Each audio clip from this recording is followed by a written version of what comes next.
জুলাই সনদে স্বাক্ষর করে এই যে হ্যাঁ ভোট না ভোট হয়ে গেল। কিন্তু অনেক মানুষ এটা বুঝতেছে যে না, হয়তো আবার সব কিছু হারিয়ে ফেলছে, খালি এমপি হওয়া মন্ত্রী হওয়া এটা নামে, কিছুই আমার ভেতরে থাকবে না, কারো উপরে জুলুম অত্যাচার করা যাবে না, এই সমস্ত বুঝে অনেকে কিন্তু স্বাক্ষর করে নাই। আশা করছি তাদের শুভবুদ্ধির উদয় হবে এবং তারা দেশকে অস্থিতিশীল যেন না করে। অনেক মানুষের ভেতরে ক্ষোভ তৈরি হচ্ছে, কারণ ৭৭% মানুষ যেখানে এটা চেয়েছে যে আমরা সবাই ক্ষমতাবান হতে চাই, শুধু আমির হামজা এমপি এই কারণে উনি ক্ষমতা দেখাবে না, সবাই যেন তার জায়গা থেকে সে রাষ্ট্রের যে দায়িত্ব পেয়েছে এই ক্ষমতা সেও দেখাতে পারে। কিন্তু এটাই 15 বছরে আমরা পাইনি। ওটা যদি পেতাম আমার 3 বছর জেলে থাকা লাগতো না। এই জন্য ওইটা আমরা ফিরিয়ে দিতে চাই। যদি আপনার শত্রু বিচার প্রার্থী হয়, তার দিকে তাকিয়ে আপনি বিচার করবেন না, আপনি বিচার করবেন ন্যায় বিচার। আল্লাহ রাব্বুল আলামিন আমাদেরকে আরো, এখানে কেবল আল্লাহর জন্য এই শাহাদত কেন, এটা আজকের আলোচ্য বিষয়। লিল্লাহি শুহাদা বিল কিসতি, তোমরা সাক্ষ্য দেবে আল্লাহর জন্য, ন্যায় বিচার করবে আল্লাহর জন্য। আল্লাহর জন্যই কেন ন্যায় বিচার? এখানে কয়েকটা ব্যাখ্যা আমরা পেয়েছি। তার ভেতরে 1 নম্বরে, ক্ষমতার আসল মালিক কিন্তু আল্লাহ। ক্ষমতার আসল মালিক কে? আল্লাহ। ওয়ালিল্লাহুম্মা মালিকাল মুলকি তুতিল মুলকা মান তাশা, আয়াত শুনেননি? আল্লাহ বলছেন ক্ষমতায় দেওয়ার একচ্ছত্র মালিকানা আমার, এবং না দেওয়ার মালিকও আমি। আমি যেমন দিতে পারি ওখান থেকে নামাতেও পারি। এই জন্য ক্ষমতা পেয়ে কেউ যেন লাভ না দেয়। আমাদের দেশের মানুষের অবস্থা, চরিত্র পোড়াটা পাল্টানো। আপনি দেখেন পররাষ্ট্রমন্ত্রী মানে উপদেষ্টা যে লোকটা ছিল, তৌহিদ নাম শুনেছেন? পররাষ্ট্র উপদেষ্টা, উনি শুধু সংসদ ভবনে ওই দিন এমপি এবং মন্ত্রীদের শপথ অনুষ্ঠানে গিয়েছিল দাওয়াত পেয়ে। উনি যেহেতু দায়িত্ব তার আগের দিন ছেড়ে দিয়েছে, পরের দিন শুধু অতিথি হিসাবে দেখতে গেছে। যে পুলিশ একদিন আগে তারে অন্তত 10 বার ছাড় বলতো, আজকে সে ধাক্কা দিয়ে চলে যাচ্ছে, ওর দিকে তাকাচ্ছেও না। এমনকি ডক্টর মোহাম্মদ ইউনূসের যে সিকিউরিটি, যে স্পেশাল ফোর্স, তার যাওয়ার আসার আগে যা সিস্টেম আপনি দেখেছেন, কিন্তু যেদিন ছেড়ে দিল দায়িত্ব তার পরের দিন উনি চলে গেছে বাইরের রাষ্ট্রে। যাওয়ার সময় ব্যাগটা যে ধরবে সে লোকও নেই, নিজের ব্যাগ নিজে নিয়ে যাচ্ছে। এই জন্য ক্ষমতা পেয়ে লাভ দেওয়া যাবে, আরো মানে নত হওয়া লাগবে নিজে আল্লাহর কাছে, জনগণের কাছে। এইটাই বাংলাদেশের প্রধানমন্ত্রী এখন যিনি হয়েছেন তারেক জিয়া এইটাই চাচ্ছে। উনি যেহেতু 5টা আলটিমেটাম কালকে দিয়েছে, ভালো কাজ করার জন্য যদি সহজ প্রতিযোগিতা কেউ করে আমরা তার সাথে আছি। খেতামহু মিসকুম ওয়া ফি যালিকা ফালিয়াতানাফাসিল মুতানাফিসুন, তোমরা ভালো কাজে প্রতিযোগিতা করো। ওই যে খেতামহু মিসকুন, এটা জান্নাতের একটা নিয়ামতের নাম, ওটার মুখ ঢাকা আছে, ওইটা পাওয়ার জন্য তোমরা প্রতিযোগিতা করো। এই প্রতিযোগিতায় যারা আজ লিপ্ত তাদের পেছনে আমরা আছি, বিরোধী দল হই আর সরকারি দল হই আর স্বতন্ত্র হই, যেখানেই থাকবো আমরা চেষ্টা চালাবো যেই ভালো কাজ করুক না কেন। জামাত ইসলামী বাংলাদেশ ঘোষণা দিয়েছিল যে আমরা এমপি মন্ত্রী যাই হই সরকারি গাড়ি নেব না, ট্যাক্সের যে গাড়ি, এরপরে বাড়ি নেব না, যে ফ্ল্যাট আছে সরকারি ফ্ল্যাট দেয় এগুলো আমরা নেব না। তো এখন দেখছি এই কথাগুলো সামনে নিয়ে এসে, যেহেতু বিরোধী দল যারা তারাই নিচ্ছে না, সরকারি দল হয়ে নিলে কেমন হয় না, এই জন্য তারা অলরেডি তারেক জিয়া ঘোষণা দিয়েছে যে আমরাও সরকারি গাড়ি নেব না, নিজের গাড়িতে চড়বো, নিজের টাকা দিয়ে তেল কিনে চড়বো। এটা একটা ভালো উদ্যোগ না? এমনকি সরকারি বাড়িও নেব না, যারা বাড়ি নিজের বাড়ি আছে তারা ওই বাড়িতে থাকবে, আর সরকার যে ভাতা দেয় মাসে মাসে ওই ভাতা দিয়ে বাড়ি ভাড়া করে থাকবে। সুতরাং আমরা এটাই চাচ্ছি। আগামীতে যদি অন্তত বিরোধী দল এরকম শক্ত পজিশনে থাকে, অন্তত কেউ অন্যায় করেও টিকতে পারবে না। যদি কেউ এদিকে ওদিকে যায় আমরা চেপে ধরবো ইনশাল্লাহ। যদিও কালকে সড়ক এবং যোগাযোগ মন্ত্রী যিনি, উনি একটা অলরেডি কথা কোন উদ্দেশ্যে বলেছে আমি জানি না, কিন্তু কথাটা ওইভাবে বলা হয়তো ঠিক হয়নি। চাঁদার বিষয়, সমঝোতার মাধ্যমে কেউ যদি চাঁদা আদায় করে তার কোনো দোষ নেই, জোর করে নিলে তার দোষ। সমঝোতা করে চাঁদা আদায় কোন পাগল তারা নিয়ে আসে, এই একটা কথা হলো। সুতরাং দায়িত্বশীল জায়গায় থেকে এরকম কোনো কথা বলা যাবে না। এমনকি আমি নিজেও যেন আগামীতে সাবধান এবং সংশোধন সতর্ক হয়ে কথা বলতে পারি, আল্লাহ যেন তৌফিক দেন। কারণ এই চেয়ারগুলো পাওয়ার আগে আমাদেরকে যিনি এই যে শপথ বাক্য পাঠ করাচ্ছিলেন, যে আয়াত অনুযায়ী সূরা নাহালের 91 নম্বর আয়াত, এখানে ওয়াদা সংক্রান্ত কোনো বিষয় আছে, শপথ বাক্য কি করে পাঠ করা লাগে। সুতরাং আমরা শুধু শপথ এই 299 জন যারা নিয়েছি, শুধুমাত্র ওই যে প্রধান নির্বাচন কমিশনের হাতে, রাষ্ট্রপতির হাতেই নেইনি, আমরা নিয়েছি সরাসরি শপথ আমার আল্লাহর কাছে এই জনগণের জন্য, কোরআনের আয়াত পড়ার মাধ্যমে। তারেক জিয়া সহ, প্রধানমন্ত্রী সহ আমরা সবাই নিয়েছি। সুতরাং এই কথা আমরা যেন এই 91 নম্বর আয়াতটা সবসময় আমাদের মনে থাকে এবং আমরা যেন মেনে চলতে পারি। উনি আরও যে সমস্ত উদ্যোগ নিয়েছে, যে সরকারের প্রধান যিনি মাননীয় প্রধানমন্ত্রী, তার জন্য 12টা প্রোটোকলের গাড়ি থাকে। উনি বলেছে 12টা গাড়ি দেওয়ার দরকার নেই, 4টা দিলেই হবে। পেছনে একটা দেন, সামনে 2টা দেন, আর মাঝখানে আমারটা দেন, এই যথেষ্ট। এটা একটা ভালো উদ্যোগ। 3 নম্বরে উনি উদ্যোগ নিয়েছেন, এই দেশে প্রধানমন্ত্রী আসলে, রাষ্ট্রপতি আসলে যে সিরিয়াল দিয়ে দাঁড়িয়ে থাকে পুলিশ প্রশাসন, এটার দ্বারা একটা মানুষের দৃষ্টিকটু এবং মানুষ এই যে জনদুর্ভোগে পড়ে, এটা আমাদের দরকার নেই। সিগন্যাল পড়বে, এই যে মালয়েশিয়ার প্রধানমন্ত্রী সিগন্যাল পড়ে ঠিক দাঁড়িয়ে যায়, মনে হচ্ছে সাধারণ মানুষ তৈরি আসতেছে। এইভাবে আমরা চলতে চাই, এটাও একটা ভালো উদ্যোগ। যতক্ষণ এই উদ্যোগের উপরে থাকবে আমরা সাধুবাদ জানাই এবং সাপোর্ট করব সংসদ ইনশাল্লাহ। এরপরে যে সমস্ত উদ্যোগগুলো তিনি নিচ্ছে, যে শনিবারেও অফিস করা লাগবে, হ্যাঁ ভালো, আলহামদুলিল্লাহ। আমরা তো চাই শুক্রবারও হোক, যেহেতু এই 18 মাস তো নির্বাচিত সরকার ছিল না, কাজ অনেক কমে গেছে। ওই যে মেম্বার, এরপরে কমিশনার, চেয়ারম্যান, উপজেলা চেয়ারম্যান, উপজেলা ভাইস চেয়ারম্যান, মেয়র, এগুলো কিছুই নেই। আছে এগুলো? তো এগুলোর দায়িত্ব পালন করা দরকার নাই। আজকে সকাল থেকে আমার বাড়িতে যেগুলো মেম্বারে করতে পারে, কমিশনার করতে পারে, চেয়ারম্যান করতে পারে, যেগুলো উপজেলা চেয়ারম্যানে পারে, এইগুলো সব এখন যাচ্ছে এমপির বাড়িতে। আজকেও মানে সকাল থেকে তো আমি 8টা থেকে বের হয়েছি পরিষ্কার পরিচ্ছন্নতার অভিযানে।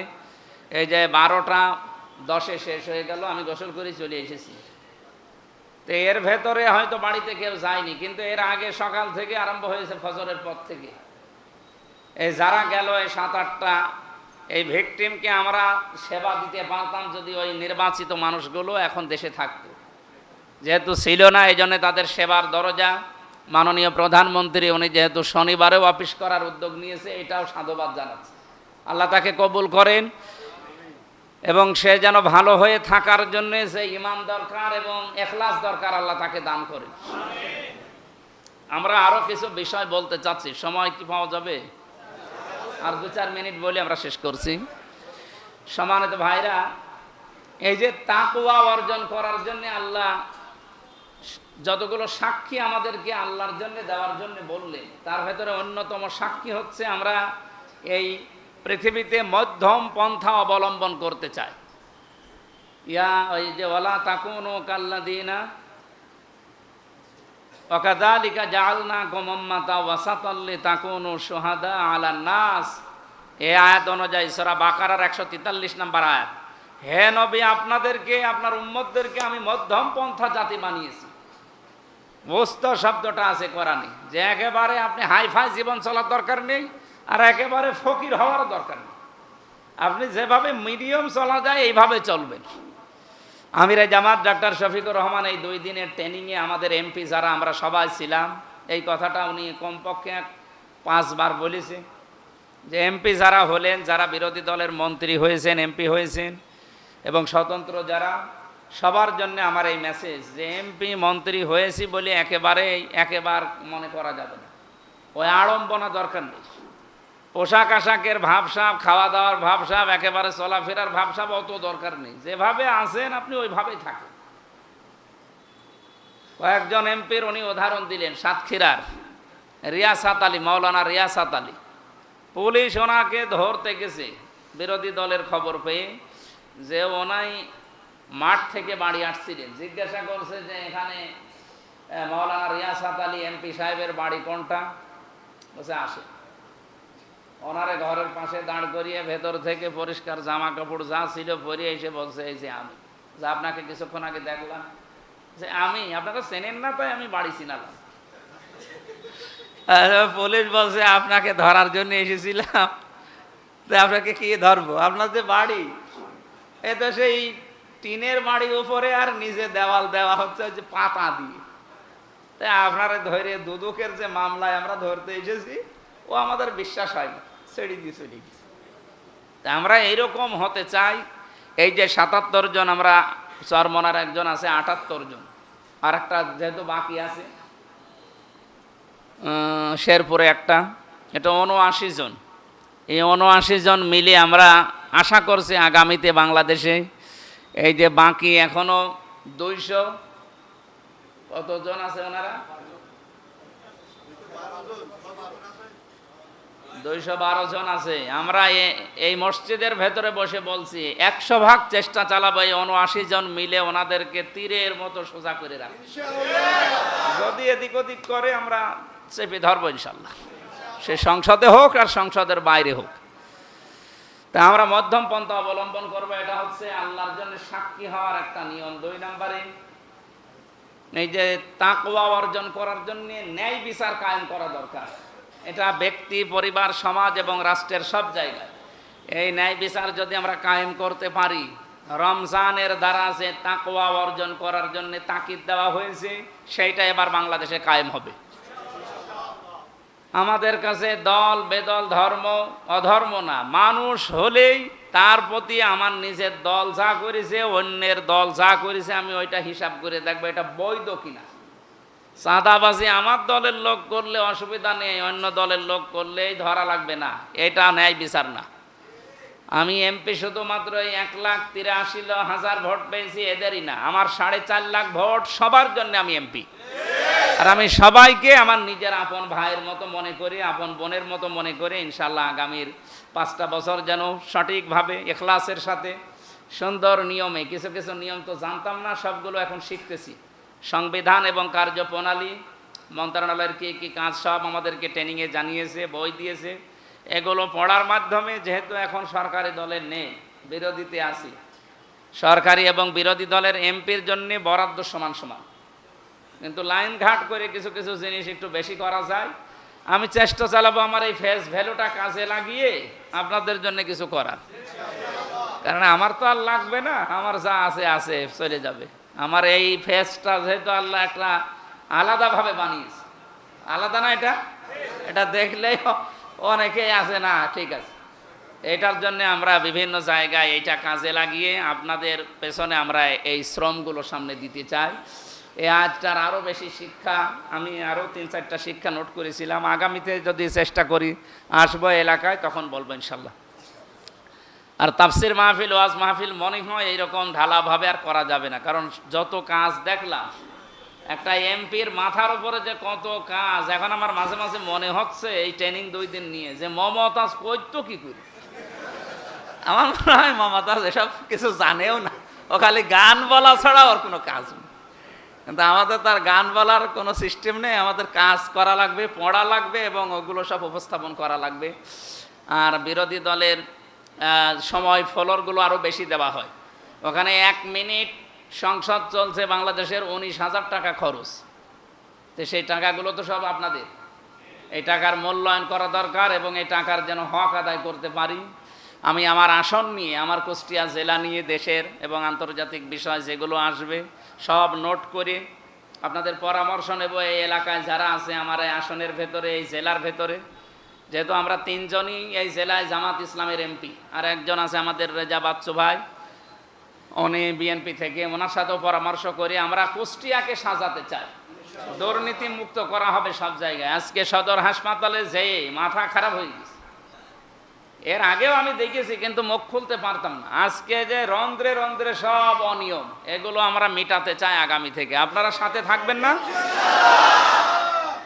এরপরে ইঞ্জিনিয়ার জাকির হোসেন সরকার ভাই উনি আমাকে একটা আহ্বান জানিয়েছে যে এই যে বালির ট্রাকগুলোতে বালি পড়তে থাকে ড্রাম ট্রাকের, এইটার বিষয়ে আমি যারা দায়িত্বে আছে বা এই সংক্রান্ত যারা বিষয়গুলোতে পালন করে তাদের সাথে বসে এটা কি করে বালি একটু কম নিয়ে পানি ছিটিয়ে যেন না পড়ে, শহরটা যেন পরিষ্কার থাকে, এটার উদ্যোগ নিচ্ছে। আমি কালকে শনি রবিবারে ডিসির সাথে বসবো, এসপির সাথে, এগুলোর বিষয়ে কথা বলবো। যা আছে সময়, যেহেতু মাহফিল নেই আর আপনারা করতেও দেবেন না, সুতরাং এই সময়টা আমরা কাজে লাগাবো, কিন্তু সাথে থাকা লাগবে, ডাক দিলেই চলে আসবে। যখনই ডাক দেব দল মত দেখবেন না, আমি সবার এমপি হয়ে থাকতে চাই ইনশাল্লাহ। এরপরে আরো উদ্যোগ আছে, ওইগুলো দেখছি। কিছু মানুষ এরপরেও দেখছি এত কড়া ঘোষণা দেওয়ার পরেও, এই ত্রিমোহনী থেকে শুনলাম যে মাইকিং করে চাঁদা বন্ধ হয়েছে, এরপরে মজমপুর থেকে, বড় বাজার থেকে আরো কিছু জায়গা দেখতে পাচ্ছি এরা এখনো অন্য কায়দায় নিতে আছে। সে যে কায়দায় নেন না কেন, ঘুষ যদি হয় ঘুষই, সে যে মাধ্যমেই হোক, আমরা কোনো অন্যায় যেহেতু করব না, আমরা করতেও দেব না। সে যত বড় মহারথী হোক, আমি দেখব ইনশাল্লাহ। আপনাদের সবাইকে ভালো ভালো কাজে সাহায্য করা, অন্যায় কাজে আপনারা সাপোর্ট দেবেন না, সাথেও থাকবেন না। তাআওয়ানু আলাল বিররি ওয়াত তাকওয়া ওয়ালা তাআওয়ানু আলাল ইসমি ওয়াল উদওয়ান। ভালো কাজে একে অন্যকে সাহায্য করো আর সহযোগিতা করো। এই আয়াতটা আমরা সবাই মেনে চলতে চাই আগামী থেকে। এমনিতে সময় কম, আর গুরুত্বপূর্ণ একটা বিষয় নিয়েছি আমরা আজকে। আমি 17 তারিখে, ফেব্রুয়ারির 17 তারিখে শপথ নিয়েছি সংসদ সদস্যের। এরপরে 18, 19 আমরা ট্রেনিংয়ে ছিলাম এমপিদের। আমাদের ট্রেনিং দিয়েছে যে কিভাবে কি করা লাগবে, ব্যক্তি, পরিবার, সমাজ এবং রাষ্ট্র এবং আইন প্রণেতা হিসাবে একজন কি ভূমিকা রাখা লাগবে দেশের জন্য, সংসদের বাইরে, বিরোধী দল বলেন, সরকারি দল বলেন, সবাইকে ট্রেনিং দেওয়া হয়েছে। আমরা ওই অনুযায়ী কাজ করবো ইনশাল্লাহ। আমার কথা ছিল 3 নাম্বার, রহমতের সাথে আমাদের অনেকের ভালো ব্যবহার হচ্ছে না, তাদের হকগুলো আমরা অনেকে আদায় করতে পারছি না। আশা করছি এটা আপনি স্মরণে রাখবেন। যেহেতু সবচাইতে বড় রহমত কোরআন, 2 নম্বরে নবীজি, 3 নম্বরে মা আর বাবা, 3টাই আমরা পেয়েছি না পাইনি? খুশি হয়ে বলেন আলহামদুলিল্লাহ। রমজানুল মোবারক কি উদ্দেশ্যে এসেছে এটা গত সপ্তাহে মনে হয় বলেছে কিনা জানি না। তাকওয়া অর্জন করার জন্য। এ পর্যন্ত শুনেছেন তো যে রমজান আসতেছে আমাদেরকে তাকওয়াবান করার জন্যে, খোদা ভীতি অর্জন করার জন্যে, এ পর্যন্ত শুনেছেন? তো খোদা ভীতিটা কি? এটাকে ত্রিমোহনী বাজারে কিনতে পাওয়া যায়? এটা কিভাবে অর্জন করা লাগে আর কাকে কাকে আসলে তাকওয়া বলে, খোদা ভীতি বলে, ওইটা আজকের আয়াতে আছে। আমরা এগুলো আলোচনার মাধ্যমে নিয়ে আসতেছি। সূরা মায়েদা, এর বাংলা অর্থ হচ্ছে পরিবেশিত খাবারের টেবিল, আর একটা অর্থ হচ্ছে দস্তরখানা। সূরা মায়েদার 120টা আয়াত আছে, আমরা মাত্র একটা আয়াত পড়েছি, 8 নম্বর আয়াতটা। এমন কিছু তথ্য এর ভেতরে আছে যেগুলো আপনি এর আগে শুনেছেন কিনা জানি না, আপনার কাছে আশা করছি নতুন মনে হবে এবং আমল করতে আপনি সচেষ্ট হবে ইনশাআল্লাহ। মায়েদা মানে কয়টা অর্থ বললাম? খাবার, পরিবেশিত টেবিল আর দস্তরখানা। কেন এই কথা বলা হয়? তামাম পৃথিবীতে আল্লাহ মানুষের জন্য খাবারের টেবিল বানিয়েছেন। আপনি দেখেন পৃথিবীর জমিনটা একেবারে খাবারের টেবিলের মতো আল্লাহ ছড়িয়ে ছিটিয়ে রেখেছে। আমাদের দেশটা তো আরো বেশি, যেখানেই কিছু রাখবেন সেখান থেকে খাবার তৈরি হবে। 2 নম্বরে এর একটা অর্থ ফজিলত। কোনো মানুষ যদি দস্তরখানা বিছিয়ে খাবার খায়, যদিও এটা অনেকে দাম দেয় না, গুরুত্ব দেয় না, আধুনিক যুগ, এখন দস্তরখানা চলে, টেবিলের উপরে হলেও আপনি পেড়ে নিন। যদি কেউ দস্তরখানাটা বিছিয়ে নেয়, হ্যাঁ, একটা গামছা বিছিয়ে নেন, একটা কাপড় বিছিয়ে নেন, একটা পলিথিন বিছিয়ে নেন, যাই নেন নেন, যেন সুন্নত মনে করে দস্তরখানা বিছিয়েছেন এটা মনে হয়। এ পর্যন্ত বুঝেছেন কিনা বলেন? এই ছোট্ট একটা আমলের দ্বারা নবীজি বলেন, মান তামাসসাকা বিসুন্নতি ইনদা ফাসাদি উম্মতি ফালাহু আজরু মিয়াতি শাহিদ। আমার উম্মতের যখন দুরবস্থা চলে, এই সময় যদি একটা আদনা মরা সুন্নাত কেউ জিন্দা করতে পারে, তার আমল নামায় 100 গলা কাটা শহীদের সওয়াব দেওয়া হয়। একজন শহীদের সওয়াব পেলেই তো আপনি জান্নাতি। অথচ 100 গলা কাটা শহীদের সওয়াব নিয়ে যাওয়া যাবে। আল্লাহ যেন এই যে মরা সুন্নত, অনেকের পরিবারে এটা নেই, আধুনিক পরিবারে তো নেই। আমাদের গরিব পরিবারে কিছু কিছু মানুষ আমরা মানি, স্ট্যান্ডার্ড পরিবার যারা আছেন আধুনিক বলে দাবি করেন। সবাই যেহেতু আমরা আল্লাহর বান্দা, নবীর উম্মত, আমরা যারা ইসলাম ধর্ম মেনে চলতে চাই, সূরা মায়েদার ব্যাখ্যা থেকে বলছি, এই ছোট্ট আমলটা আজকে থেকে বাদ দেবেন না। কেউ যদি এখানে পড়ে যাওয়া খাবার তুলে খেতে পারে, যদিও নিজের কাছে ছোট মনে হয়, হযরত ওমর রাদিয়াল্লাহু তাআলা আনহু একবার দস্তরখানার খাবার তুলে তিনি খাচ্ছিলেন।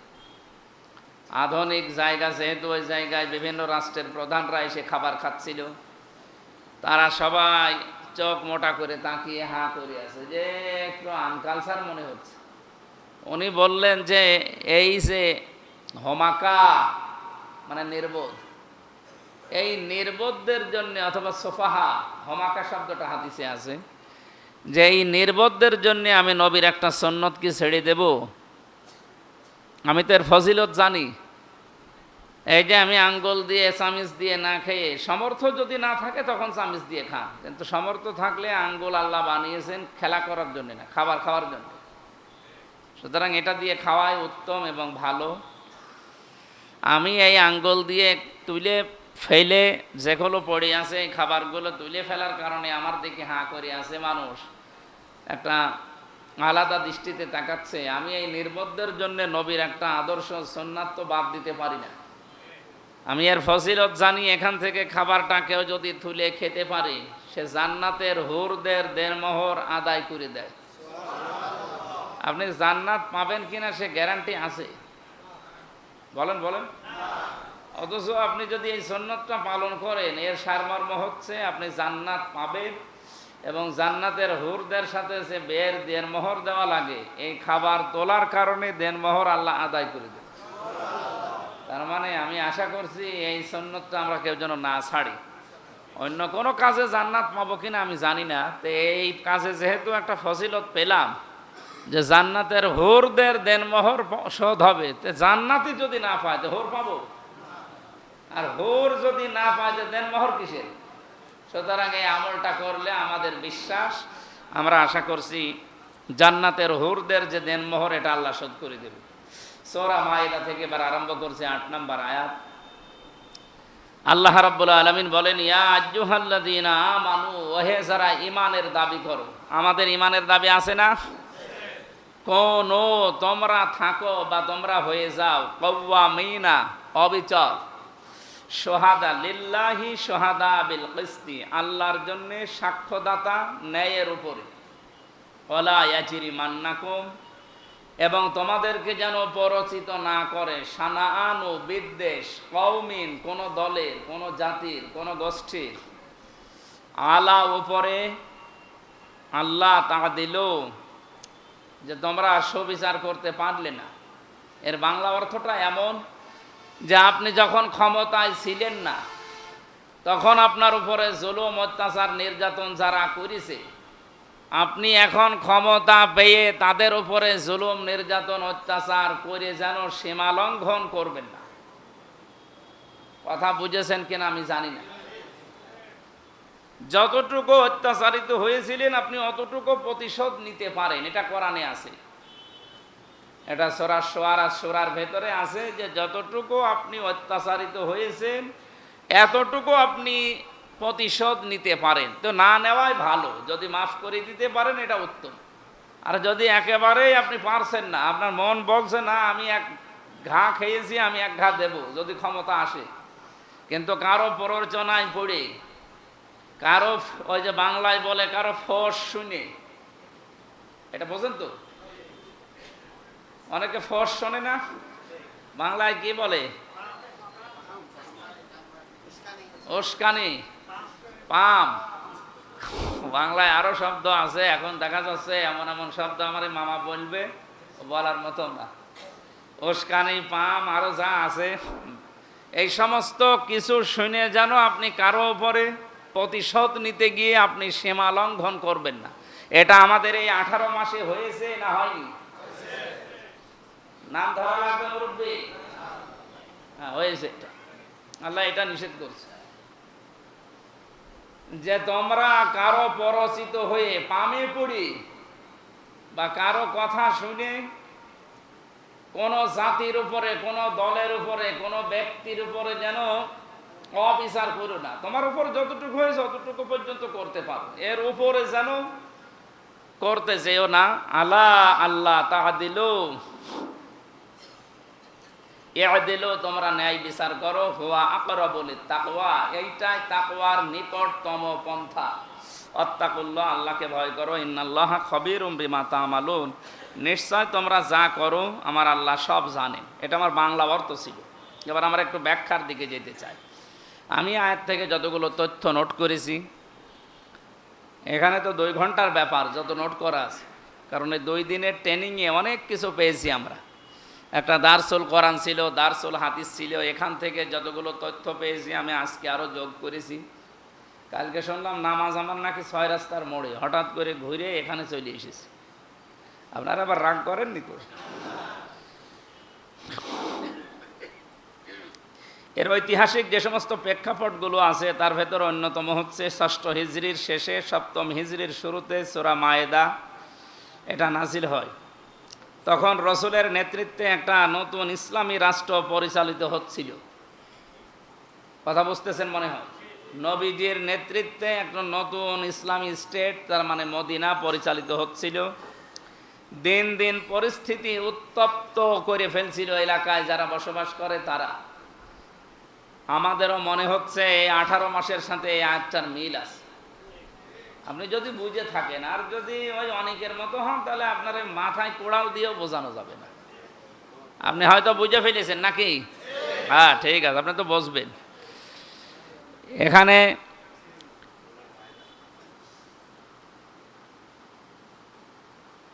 এই রাষ্ট্রকে নিশ্চিহ্ন করার জন্যে বদর, উহুদ, আহজাবের বিভিন্ন যুদ্ধ দিন দিন এগুলো হতেই থাকে এবং উত্তপ্ত হয়ে যায় মদিনা। এর ব্যাখ্যার ভেতরে আমরা যেটা তাফসির থেকে পেয়েছি, কুনু কাওয়ামিনা লিল্লাহি শুহাদা বিল কিসতি, আল্লাহর জন্যেই ন্যায় ইনসাফের সাক্ষ্য হয়ে যাও, তা থেকে তোমরা দুশমনকেও বঞ্চিত করো না। তাহলে ন্যায় বিচার কায়েম করতে হলে যদি আপনার বিচার প্রার্থী দুশমনও হয় তার উপরও অবিচার করা যাবে না। আর এইটাই আমরা এই দেশে সর্বাত্মকভাবে কায়েম করতে চাচ্ছি। আর এটার জন্য বিচার ব্যবস্থা এটা নিরপেক্ষ হওয়া লাগবে। এর আগে যারা দায়িত্বে ছিল 15 বছর, এরা বিচার ব্যবস্থাকে কক্ষিগত করেছিল, একজনের নির্দেশে সব চলত। নাম ধরেই বলছি, হাসিনা যা বলতো তাই হতো। এদেশে কোনো বিচার ছিল না। কিন্তু এই সিস্টেম আমরা আগামীতে রাখতে চাই না। আগামীতে এই দেশে বিচার ব্যবস্থা যেখানে আছে, একেবারে লোকাল থেকে সুপ্রিম কোর্ট পর্যন্ত সবাই থাকবে নিরপেক্ষ, এবং যে আইন দেওয়া আছে আইনের ভিত্তিতে তারা বিচার করবে। এটা আমরা সবাই চাই না? এই জন্যই তো জুলাই সনদে স্বাক্ষর করে এই যে হ্যাঁ ভোট না ভোট হয়ে গেল। কিন্তু অনেক মানুষ এটা বুঝতেছে যে না, হয়তো আবার সব কিছু হারিয়ে ফেলছে, খালি এমপি হওয়া, মন্ত্রী হওয়া, এটা নামে, কিছুই আমার ভেতরে থাকবে না, কারো উপরে জুলুম অত্যাচার করা যাবে না। এই সমস্ত বুঝে অনেকে কিন্তু স্বাক্ষর করে নাই। আশা করছি তাদের শুভবুদ্ধির উদয় হবে এবং তারা দেশকে অস্থিতিশীল যেন না করে। অনেক মানুষের ভেতরে ক্ষোভ তৈরি হচ্ছে, কারণ 77% মানুষ যেখানে এটা চেয়েছে যে আমরা সবাই ক্ষমতাবান হতে চাই, শুধু আমির হামজা এমপি এই কারণে উনি ক্ষমতা দেখাবে না, সবাই যেন তার জায়গা থেকে সে রাষ্ট্রের যে দায়িত্ব পেয়েছে এই ক্ষমতা সেও দেখাতে পারে। কিন্তু এটাই 15 বছরে আমরা পাইনি। ওটা যদি পেতাম আমার 3 বছর জেলে থাকা লাগতো না। এই জন্য ওইটা আমরা ফিরিয়ে দিতে চাই। যদি আপনার শত্রু বিচার প্রার্থী হয়, তার দিকে তাকিয়ে আপনি বিচার করবেন না, আপনি বিচার করবেন ন্যায় বিচার। আল্লাহ রাব্বুল আলামিন আমাদেরকে আরো, এখানে কেবল আল্লাহর জন্য এই শাহাদত কেন, এটা আজকের আলোচ্য বিষয়। লিল্লাহি শুহাদা বিল কিসতি, তোমরা সাক্ষ্য দেবে আল্লাহর জন্য, ন্যায় বিচার করবে আল্লাহর জন্য। আল্লাহর জন্যই কেন ন্যায় বিচার? এখানে কয়েকটা ব্যাখ্যা আমরা পেয়েছি। তার ভেতরে 1 নম্বরে, ক্ষমতার আসল মালিক কিন্তু আল্লাহ। ক্ষমতার আসল মালিক কে? বলিল্লাহুম্মা মালিকাল মুলকি তুতিল মুলকা মান তাশা। এই আয়াত শোনেননি? আল্লাহ বলছেন ক্ষমতায় দেওয়ার একচ্ছত্র মালিকানা আমার, এবং না দেওয়ার মালিকও আমি। আমি যেমন দিতে পারি, ওখান থেকে নামাতেও পারি। এই জন্য ক্ষমতা পেয়ে কেউ যেন লাভ না দেয়। আমাদের দেশের মানুষের অবস্থা, চরিত্র পোড়াটা পাল্টানো। আপনি দেখেন পররাষ্ট্রমন্ত্রী মানে উপদেষ্টা যে লোকটা ছিল, তৌহিদ নাম শুনেছেন? পররাষ্ট্র উপদেষ্টা। উনি শুধু সংসদ ভবনে ওই দিন এমপি এবং মন্ত্রীদের শপথ অনুষ্ঠানে গিয়েছিল দাওয়াত পেয়ে। উনি যেহেতু দায়িত্ব তার আগের দিন ছেড়ে দিয়েছে, পরের দিন শুধু অতিথি হিসাবে দেখতে গেছে। যে পুলিশ একদিন আগে তারে অন্তত 10 বার ছাড় বলতো, আজকে সে ধাক্কা দিয়ে চলে যাচ্ছে, ওর দিকে তাকাচ্ছেও না। এমনকি ডক্টর মোহাম্মদ ইউনূসের যে সিকিউরিটি, যে স্পেশাল ফোর্স, তার যাওয়ার আসার আগে যা সিস্টেম আপনি দেখেছেন, কিন্তু যেদিন ছেড়ে দিল দায়িত্ব তার পরের দিন উনি চলে গেছে বাইরের রাষ্ট্রে। যাওয়ার সময় ব্যাগটা যে ধরবে সে লোক নেই, নিজের ব্যাগ নিজে নিয়ে যাচ্ছে। এই জন্য ক্ষমতা পেয়ে লাভ দেওয়া যাবে, আরো মানে নত হওয়া লাগবে নিজে আল্লাহর কাছে, জনগণের কাছে। এইটাই বাংলাদেশের প্রধানমন্ত্রী এখন যিনি হয়েছেন তারেক জিয়া এইটাই চাচ্ছে। উনি যেহেতু 5টা আলটিমেটাম কালকে দিয়েছে, ভালো কাজ করার জন্য যদি সহজ প্রতিযোগিতা কেউ করে, আমরা তার সাথে আছি। খেতামুহু মিসকুম ওয়া ফি যালিকা ফালিয়াতানাফাসিল মুতানাফিসুন। তোমরা ভালো কাজে প্রতিযোগিতা করো। ওই যে খেতামুহু মিসকুন, এটা জান্নাতের একটা নিয়ামতের নাম, ওটার মুখ ঢাকা আছে। ওইটা পাওয়ার জন্য তোমরা প্রতিযোগিতা করো। এই প্রতিযোগিতায় যারা আজ লিপ্ত তাদের পেছনে আমরা আছি। বিরোধী দল হই আর সরকারি দল হই আর স্বতন্ত্র হই, যেখানেই থাকবো আমরা চেষ্টা চালাবো, যেই ভালো কাজ করুক না কেন। জামাত ইসলামী বাংলাদেশ ঘোষণা দিয়েছিল যে আমরা এমপি মন্ত্রী যাই হই সরকারি গাড়ি নেব না, ট্যাক্সের যে গাড়ি, এরপরে বাড়ি নেব না, যে ফ্ল্যাট আছে সরকারি ফ্ল্যাট দেয়, এগুলো আমরা নেব না। তো এখন দেখছি এই কথাগুলো সামনে নিয়ে এসে, যেহেতু বিরোধী দল যারা তারাই নিচ্ছে না, সরকারি দল হয়ে নিলে কেমন হয় না?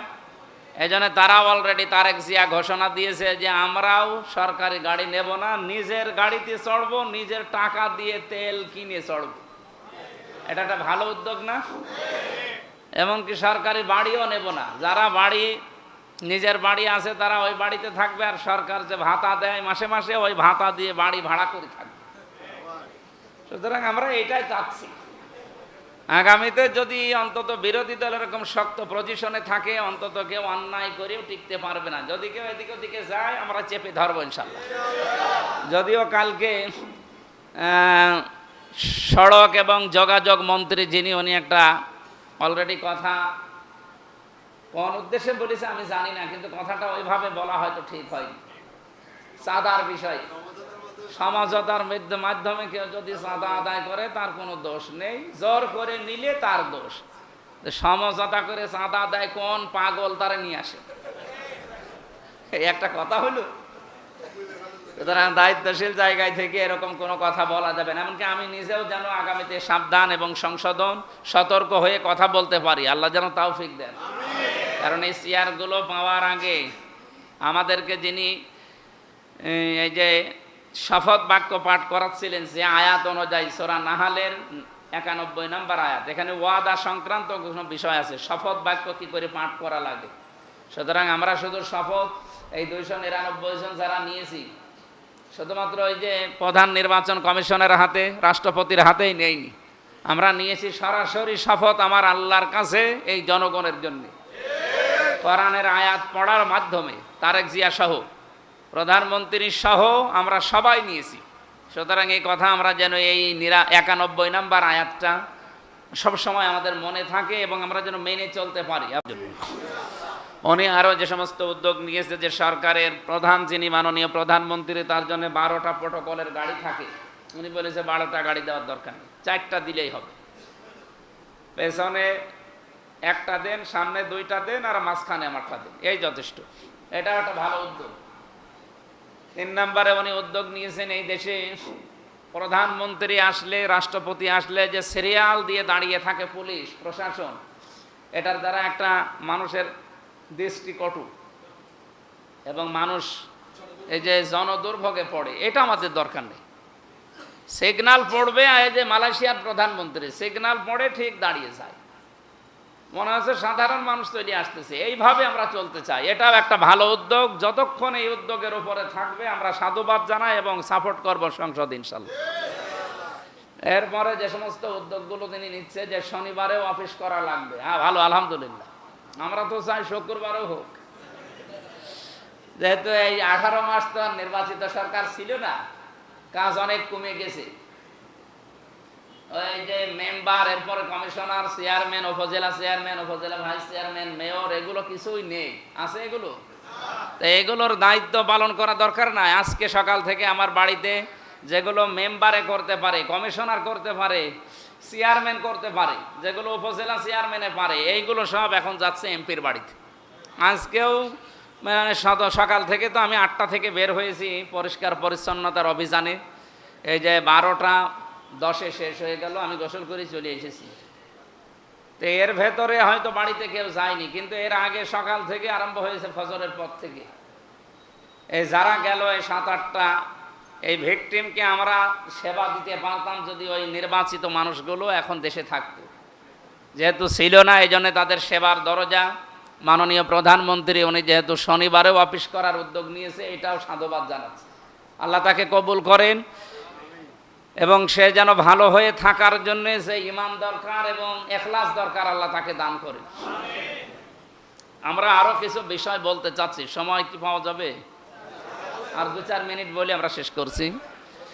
সম্মানিত ভাইরা, এই যে তাকওয়া অর্জন করার জন্য আল্লাহ যতগুলো সাক্ষী আমাদেরকে আল্লাহর জন্য দেওয়ার জন্য বললেন, তার ভেতরে অন্যতম সাক্ষী হচ্ছে আমরা এই পৃথিবীতে মধ্যম পন্থা অবলম্বন করতে চাই। ওই যে ওয়ালা তাকুনু কাল্লাযিনা ওয়াকাযালিকা জাআলনাকুম উম্মাতাও ওয়াসাতাল লিতাকুনু শুহাদা আলান নাস। এই আয়াত অনুযায়ী সূরা বাকারার 143 নম্বর আয়াত। হে নবী, আপনাদেরকে, আপনার উম্মতদেরকে আমি মধ্যম পন্থা জাতি বানিয়েছি। ওস্ত শব্দটা আছে কোরআনে, যে একেবারে আপনি হাইফাই জীবন চলার দরকার নেই, আর একেবারে ফকির হওয়ার দরকার নেই। আপনি যেভাবে মিডিয়াম চলা যায় এইভাবে চলবেন। আমিরে জামাত ডক্টর শফিকুর রহমান এই 2 দিনের ট্রেনিংয়ে আমাদের এমপি যারা আমরা সবাই ছিলাম, এই কথাটা উনি কমপক্ষে 5 বার বলেছে, যে এমপি যারা হলেন, যারা বিরোধী দলের মন্ত্রী হয়েছেন, এমপি হয়েছেন এবং যারা, সবার জন্য আমার এই মেসেজ, যে এমপি মন্ত্রী হয়েছি বলে একেবার মনে করা যাবে না। ওই আড়ম্বনা দরকার নেই। পোশাক আশাকের ভাবসাব, খাওয়া দাওয়ার ভাবসাব, একেবারে চলাফেরার ভাবসাব অত দরকার নেই। যেভাবে আছেন আপনি ওইভাবেই থাকেন। কয়েকজন এমপির উনি উদাহরণ দিলেন। সাতক্ষীরার রিয়াসাত আলী, মাওলানা রিয়াসাত আলী, পুলিশ ওনাকে ধরতে গেছে বিরোধী দলের খবর পেয়ে, যে ওনাই মাঠ থেকে বাড়ি আসছিলেন। জিজ্ঞাসা করছে যে এখানে মাওলানা রিয়াসাত আলী এমপি সাহেবের বাড়ি কোনটা? বলছে আসে। ওনারে ঘরের পাশে দাঁড় করিয়ে ভেতর থেকে পরিষ্কার জামা কাপড় যা ছিল পরিয়ে এসে বলছে, এই যে আমি, যে আপনাকে কিছুক্ষণ আগে দেখলাম। যে আমি, আপনারা চেনেন না তাই আমি বাড়ি চিনালাম। পুলিশ বলছে আপনাকে ধরার জন্য এসেছিলাম। আপনাকে কি ধরবো? আপনার যে বাড়ি, এ তো সেই টিনের বাড়ি উপরে, আর নিজে দেওয়াল দেওয়া হচ্ছে যে পাতা দিয়ে। তাই আপনারা ধরে দুদকের যে মামলায় আমরা ধরতে এসেছি, ও আমাদের বিশ্বাস হয় না, ছেড়ে দিয়ে চলে গেছে। তা আমরা এইরকম হতে চাই। এই যে 77 জন, আমরা চরমনার একজন আছে 78 জন, আর একটা যেহেতু বাকি আছে শেরপুরে একটা, এটা 79 জন। এই 79 জন মিলে আমরা আশা করছি আগামীতে বাংলাদেশে এই যে বাকি এখনো 200 কতজন আছে, ওনারা 212 জন আছে। আমরা এই মসজিদের ভেতরে বসে বলছি 100% চেষ্টা চালাবো এই 79 জন মিলে ওনাদেরকে তীরের মতো সোজা করে রাখবো। যদি এদিক ওদিক করে আমরা চেপে ধরবো ইনশাল্লাহ, সে সংসদে হোক আর সংসদের বাইরে হোক। তা আমরা মধ্যম পন্থা অবলম্বন করবো, এটা হচ্ছে আল্লাহর জন্য সাক্ষী হওয়ার একটা নিয়ম। 2 নম্বরে এই যে তাকওয়া অর্জন করার জন্য ন্যায় বিচার কায়েম করা দরকার। এটা ব্যক্তি, পরিবার, সমাজ এবং রাষ্ট্রের সব জায়গায় এই ন্যায় বিচার যদি আমরা কায়েম করতে পারি, রমজানের দ্বারা যে তাকওয়া অর্জন করার জন্য তাকিদ দেওয়া হয়েছে সেইটা এবার বাংলাদেশে কায়েম হবে। আমাদের কাছে দল বেদল, ধর্ম অধর্ম না, মানুষ হলেই তার প্রতি আমার নিজের দল যা করেছে, অন্যের দল যা করেছে, আমি ওইটা হিসাব করে দেখবো এটা বৈধ কিনা। চাঁদাবাজি আমার দলের লোক করলে অসুবিধা নেই, অন্য দলের লোক করলেই ধরা লাগবে না, এটা ন্যায় বিচার না। আমি এমপি শুধুমাত্র 1,83,000 ভোট পেয়েছি এদেরই না, আমার 4.5 লাখ ভোট সবার জন্য আমি এমপি। আর আমি সবাইকে আমার নিজের আপন ভাইয়ের মতো মনে করি, আপন বোনের মতো মনে করি। ইনশাল্লাহ আগামীর 5টা বছর যেন সঠিকভাবে ইখলাসের সাথে সুন্দর নিয়মে, কিছু কিছু নিয়ম তো জানতাম না, সবগুলো এখন শিখতেছি। সংবিধান এবং কার্যপ্রণালী, মন্ত্রণালয়ের কী কী কাজ সব আমাদেরকে ট্রেনিংয়ে জানিয়েছে, বই দিয়েছে। এগুলো পড়ার মাধ্যমে, যেহেতু এখন সরকারি দলের নেই, বিরোধীতে আছি, সরকারি এবং বিরোধী দলের এমপির জন্যে বরাদ্দ সমান সমান, কিন্তু লাইন ঘাট করে কিছু কিছু জিনিস একটু বেশি করা যায়। আমি চেষ্টা চালাবো আমার এই ফেস ভ্যালুটা কাজে লাগিয়ে আপনাদের জন্য কিছু করার, কারণ আমার তো আর লাগবে না, আমার যা আছে আছে চলে যাবে। আমার এই ফেসটা যেহেতু আল্লাহ একটা আলাদাভাবে বানিয়েছে, আলাদা না এটা, এটা দেখলেই অনেকেই আছে না ঠিক আছে, এটার জন্য আমরা বিভিন্ন জায়গায় এইটা কাজে লাগিয়ে আপনাদের পেছনে আমরা এই শ্রমগুলো সামনে দিতে চাই। এই আজটার আরও বেশি শিক্ষা, আমি আরও 3-4টা শিক্ষা নোট করেছিলাম, আগামীতে যদি চেষ্টা করি আসবো এলাকায় তখন বলবো ইনশাল্লাহ। আর তাফসির মাহফিল, ওয়াজ মাহফিল মনে হয় এইরকম ঢালাভাবে আর করা যাবে না, কারণ যত কাজ দেখলাম একটা এমপির মাথার উপরে যে কত কাজ, এখন আমার মাঝে মাঝে মনে হচ্ছে এই ট্রেনিং 2 দিন নিয়ে যে মমতাজ করতো কি করে। আমার মনে হয় মমতাজ এসব কিছু জানেও না, ও খালি গান বলা ছাড়া ওর কোনো কাজ নেই। কিন্তু আমাদের তার গান বলার কোনো সিস্টেম নেই, আমাদের কাজ করা লাগবে, পড়া লাগবে এবং ওগুলো সব উপস্থাপন করা লাগবে। আর বিরোধী দলের সময় ফলরগুলো আরও বেশি দেওয়া হয়, ওখানে 1 মিনিট সংসদ চলছে বাংলাদেশের 19,000 টাকা খরচ, তো সেই টাকাগুলো তো সব আপনাদের। এই টাকার মূল্যায়ন করা দরকার এবং এই টাকার যেন হক আদায় করতে পারি। আমি আমার আসন নিয়ে, আমার কুষ্টিয়া জেলা নিয়ে দেশের এবং আন্তর্জাতিক বিষয় যেগুলো আসবে সব নোট করে আপনাদের পরামর্শ নেব। এই এলাকায় যারা আছে আমার এই আসনের ভেতরে, এই জেলার ভেতরে, যেহেতু আমরা 3 জনই এই জেলায় জামাত ইসলামের এমপি, আর একজন আছে আমাদের রেজা বাচ্চু ভাই, উনি বিএনপি থেকে, ওনার সাথেও পরামর্শ করে আমরা কুষ্টিয়াকে সাজাতে চাই, দুর্নীতি মুক্ত করা হবে সব জায়গায়। আজকে সদর হাসপাতালে যেয়ে মাথা খারাপ হয়ে গেছে, এর আগেও আমি দেখেছি কিন্তু মুখ খুলতে পারতাম না। আজকে যে রন্ধ্রে রন্ধ্রে সব অনিয়ম, এগুলো আমরা মেটাতে চাই আগামী থেকে, আপনারা সাথে থাকবেন না? এরপরে ইঞ্জিনিয়ার জাকির হোসেন সরকার ভাই, উনি আমাকে একটা আহ্বান জানিয়েছে যে এই যে বালির ট্রাকগুলোতে বালি পড়তে থাকে, ড্রাম ট্রাকের, এইটার বিষয়ে আমি যারা দায়িত্বে আছে বা এই সংক্রান্ত যারা বিষয়গুলোতে পালন করে তাদের সাথে বসে এটা কি করে বালি একটু কম নিয়ে পানি ছিটিয়ে যেন না পড়ে, শহরটা যেন পরিষ্কার থাকে, এটার উদ্যোগ নিচ্ছে। আমি কালকে শনি রবিবারে ডিসির সাথে বসবো, এসপির সাথে, এগুলোর বিষয়ে কথা বলবো। যা আছে সময়, যেহেতু মাহফিল নেই আর আপনারা করতেও দেবেন না, সুতরাং এই সময়টা আমরা কাজে লাগাবো, কিন্তু সাথে থাকা লাগবে, ডাক দিলেই চলে আসবে। যখনই ডাক দেব দল মত দেখবেন না, আমি সবার এমপি হয়ে থাকতে চাই ইনশাল্লাহ।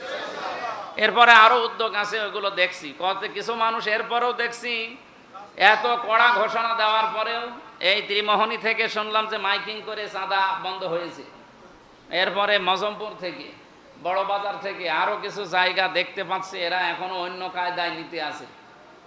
সে যে কায়দায় নেন না কেন, ঘুষ যদি হয় ঘুষই,